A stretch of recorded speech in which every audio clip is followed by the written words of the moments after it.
খুলনার উল্লাস পার্কে চলে আসলাম, অনেক গেম খেললাম, সবাই মিলে অনেক বেশি আনন্দ করলাম। সুন্দর সুন্দর সিনারিও আছে। তো রিক্সা থেকে নেমেই চলে গেলাম টিকিট কাউন্টারে। আমার বাসার সব থেকে কাছের একটা পার্ক, যেখানে হেঁটেও যাওয়া যায়। উল্লাস পার্কের প্রবেশ মূল্য ছিল 100 টাকা। তো আমরা ছিলাম তিনজন, তিনটা টিকিট কেটে নিয়ে আসলাম। আর যেহেতু একজন ছিল ছোট, তার জন্য ছিল হাফ টিকিট। টিকিট কেটে চলে আসলাম পার্কের ভিতরে। পার্কে ঢুকতেই এইরকম দুই পাশে বেশ কয়েকটা রাইড দেখতে পেলাম।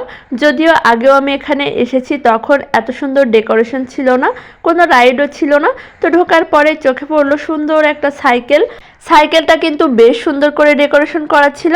সাইডে ছিল সুন্দর একটা পাখির বাসা। পাখির বাসার ভিতরে তো যেতে পারলাম না, তার জন্য পাখির বাসার পাশে দাঁড়িয়ে পিক তুলে নিলাম। আর এটা ছিল একটা নাগরদোলা। আর এই রাইডটার নাম কি আমার জানা নেই, তবে ঝিনাইদহ ড্রিম ভ্যালি পার্কেও এটা ছিল, আমি চড়েছিলাম। আর এই জায়গাটা দেখো কত বেশি সুন্দর, এখানে বসে কিন্তু অনেক সুন্দর পিক তোলা যায়। আর এটা ছিল বেবি জোন, বাচ্চাদের খেলার জায়গা, ব্রেস্ট ফিডিংয়ের জায়গা, অনেক সুন্দর সুন্দর বাচ্চাদের জন্য জায়গা করা ছিল। তো আমরা হাঁটতে হাঁটতে চলে আসলাম বল খেলতে। এখানে আমি আর একটা ছোট ভাই দুইজন মিলে বল খেলতেছিলাম। বল খেলা শেষ করে সাইডে এই গেমটা দেখলাম। তো এটা খেলার জন্য একটু চেষ্টা করতেছিলাম, কিন্তু খুব একটা বেশি দূর যেতে পারতেছিলাম না। তো গেমটা কিছুক্ষণ খেলে চলে আসলাম অন্য সাইডে।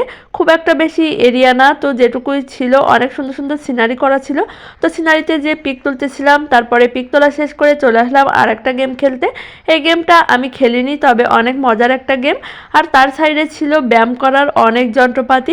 চাইলেই কিন্তু 100 টাকা দিয়ে টিকিট কেটে প্রতিদিন এখানে এসে সুন্দর করে ব্যায়াম করা যাবে। তো আমরা সবগুলো একটু ট্রাই করতেছিলাম। তারপরে চলে আসলাম একটা দোলনায় দোল খেতে। যেহেতু অনেকক্ষণ ঘোরাঘুরি করেছি, তো ভাবলাম এবার একটু রেস্ট নেওয়া যাক। তো রেস্ট নেওয়ার জন্য দোলনায় বসেছিলাম প্রায় 1 ঘন্টা। অনেক বেশি ভালো লাগতেছিল, যেহেতু সন্ধ্যা সন্ধ্যা হয়ে যাচ্ছিল। আর বেশ সুন্দর একটা জায়গা।